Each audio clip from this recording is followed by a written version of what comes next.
Hare Krishna. Let us understand Bhagavad Gita chapter by chapter, section by section. To begin with, let us offer our prayers to our spiritual master, His Divine Grace, A.C. Bhaktivedanta Swami Prabhupada, the founder Acharya of ISKCON, and to the Supreme Lord.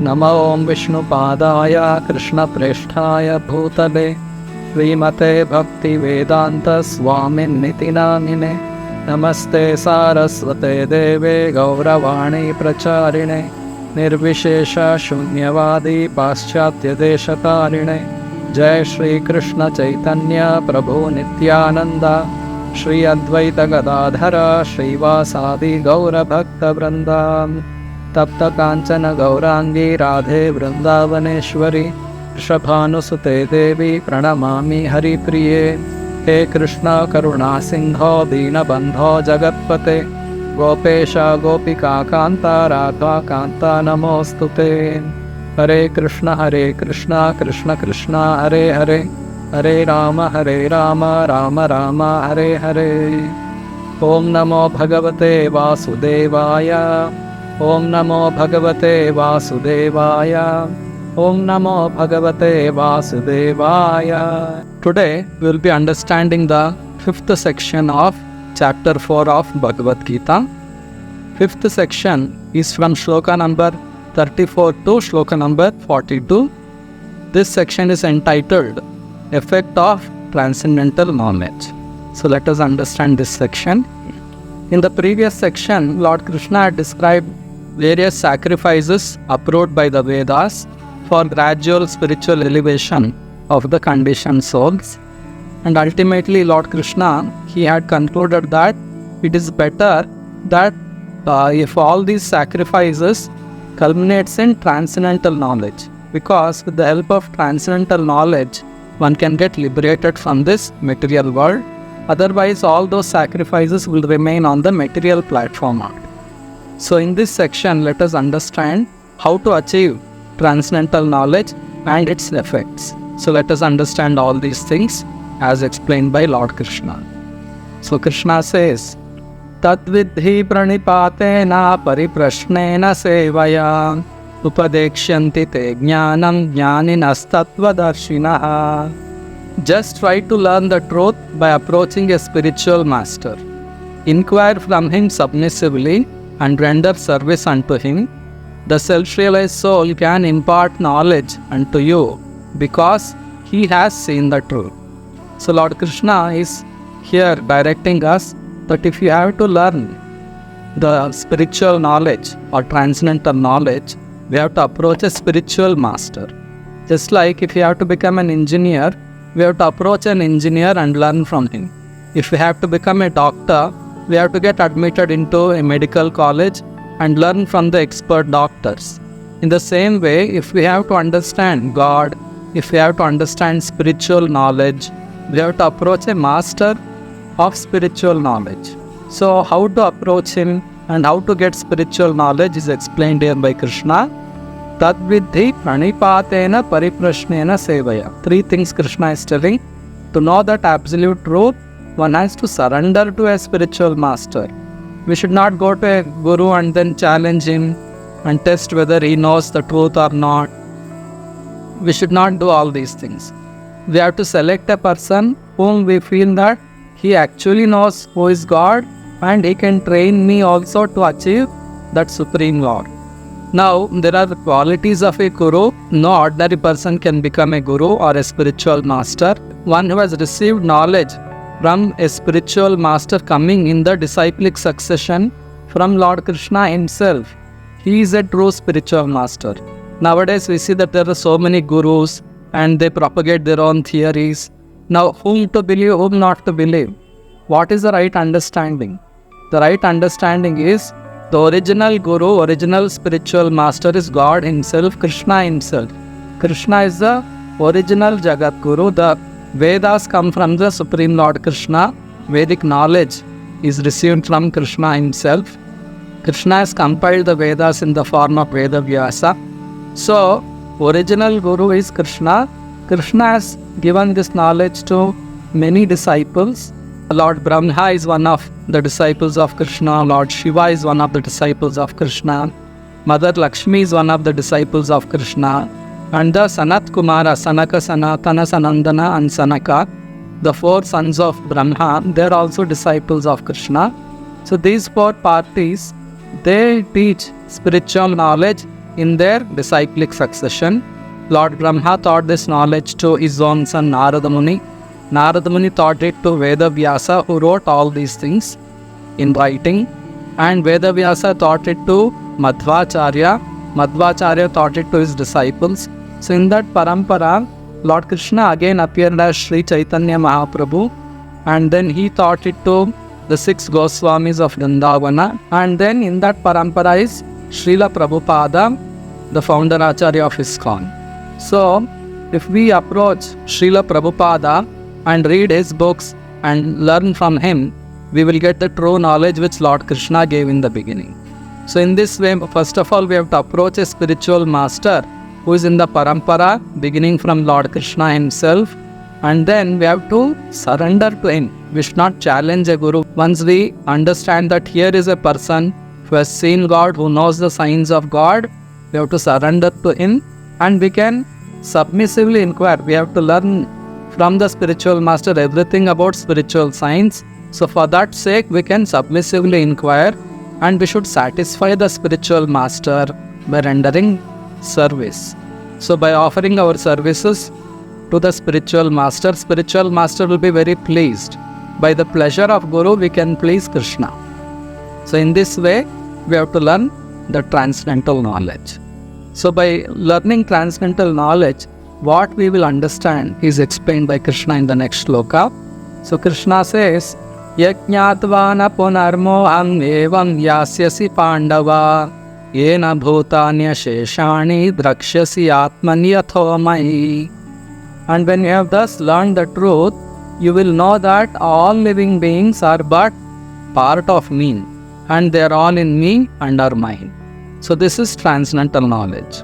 Krishna is telling, Yajñātva na punarmoham evam yasyasi pandavan. When you learn the truth, you will know that Yena bhutanya sheshani drakshasya atmani athomai. You will know that all living beings are parts of me. Actually, Krishna is the Supreme Lord. We are all his parts. This is true knowledge. Because of forgetfulness of our relationship with Krishna, we are thinking that I am this body, and bodily expansions, my wife, my children, my friends, my relatives, they are mine. Others are not mine. In this way, we make bodily distinctions, and we actually get into more and more illusion and suffering. And body is perishable. Body undergoes changes, birth, death, old age, diseases, and we one day will have to quit this body. So in this way, first of all, wrongly thinking that I am this body, and then we are trying to get pleasure out of bodily senses, which will never satisfy the soul. Real satisfaction is actually in serving Krishna. Krishna is also a person, but he is supreme person. And we all have a loving relationship with Krishna. So we all have to cooperatively please Krishna. In this way, we all can live together with one Supreme Lord. He is our Supreme Father. And in various loving relationships, we all can be united. So this is real brotherhood. So all living beings are brothers because we are all children of one Supreme Lord. So this is the true understanding. This is the true knowledge we get when we approach a spiritual master. So by getting this spiritual knowledge, what will happen is explained by Krishna. Krishna says, Api chedasi papebhyaha sarvebhyaha papakrittamaha sarvam jnanaplavenaiva vrijinam santarishyasi. Even if you are considered to be the most sinful of all sinners, when you are situated in the boat of transcendental knowledge, you will be able to cross over the ocean of miseries. Because of this material body, we are suffering in this material world. This material world is sometimes compared to an ocean and sometimes to a blazing forest fire. when a person falls into an ocean, he may be an expert swimmer, but in the ocean, it will be very difficult to swim and survive. So when a person is struggling in an ocean, if someone comes and picks him up, it is a great relief for that person. In the same way, when we are all suffering in this material world, the Supreme Lord, out of kindness, He appears Himself again and again, and He sends His pure devotees to this material world to enlighten us. Because of ignorance, we are thinking that I am this material body and we want to enjoy bodily pleasures, but we are actually suffering. So when true knowledge is received from Krishna, that actually you are not this body, you are spirit, soul, you are Atma, you are my part, you just get connected with me and give up this material body and enter into the spiritual world and enjoy with me. So when we receive this transcendental knowledge, we will become really happy, because there is no pleasure in the material body and we cannot enjoy without pleasing Krishna, because we are all parts of Krishna. Just like an example is given in the Srimad Bhagavatam, Yatha taror mula nishechenena tripyanti tatskanda bhajopashaka pranopahara cha yathendriyanam tataiva sarvarhanam achyutaijya. Just like we can satisfy all the parts of a tree. There are branches, there are leaves, there are twigs, there are flowers, there are fruits, there is a trunk and there is a root. These are all different parts of a tree. Just by watering the roots of a tree, we can satisfy all the branches, leaves, flowers and fruits. We cannot satisfy the tree by individually pouring water on every leaf and flower and fruit. It will not accept in that way. The correct method of satisfying a tree is offering the water into the roots of a tree. From the roots, it will get absorbed and all the nutrients and water is supplied to all the parts of a tree. So in the same way, we have so many senses in our material body. We have 5 jnanendriyas and 5 karmendriyas: eyes, nose, mouth, ears, tongue, hands, legs. So when using this material body, using our senses, we may prepare a very delicious meal. But after preparing a meal, we cannot offer it to the eyes, nose separately. We have to offer the meal to the stomach. In the stomach, digestion happens and the nutrients are supplied to all the parts of the body. Similarly, we can please every living being. Everyone can be pleased by actually pleasing the Supreme Lord Achyuta. Tathaiva sarvaranam achyutaijya. That same knowledge here Krishna is explaining, that when we understand that we are all parts of Krishna, our business is just to serve Krishna, Krishna will provide everything to us. He is Supreme Lord. He is the master of everything. Whatever is required for our maintenance and protection and our pleasure, everything Krishna will provide. We just have to learn to love Him and serve Him from an expert spiritual master. So, the effect of receiving transcendental knowledge is explained here by Krishna. Yataidhamsi samidhognir bhasmasat kurute Arjuna Jnanagni sarvakarmani bhasmasat kurute tatha. As the blazing fire turns firewood to ashes, O Arjuna, so does the fire of knowledge burn to ashes all reactions to material activities. So transcendental knowledge is compared to burning fire. Just like a blazing fire, when a fire blazes, how much ever food or any fuel you supply, it will burn that wood and the fuel to ashes. In the same way, when we get transcendental knowledge, I am part and parcel of Krishna, I am eternal servant of Krishna, all the reactions to our past activities will all get burnt away and we will get liberated from this material world. So this is the effect of transcendental knowledge. And then Krishna says, Nahi jnanena sadrisham pavitram iha vidyate tatsvayam yoga samsiddhaha kale natmani vindati. In this world, there is nothing so sublime, as pure as transcendental knowledge. Such knowledge is the mature fruit of all mysticism. And one who has achieved this enjoys the self within himself in due course of time. So this is the secret of true enjoyment. We can really enjoy only when we are in true knowledge. I am part of Krishna, my pleasure is in pleasing Krishna. So unless we get this transcendental knowledge and act accordingly, we can never be happy. Because happiness is happiness of the soul. Soul can be happy only when it serves the Supreme Lord. Otherwise, there is no pleasure for the soul. Just like by watering the roots of a tree, all the parts of the tree are pleased. In the same way, by pleasing Krishna, we are pleased because we are parts of Krishna. We cannot independently achieve pleasure without pleasing Krishna. So, a person who is in transcendental knowledge, he actually enjoys his life, and those who are in ignorance, they actually suffer.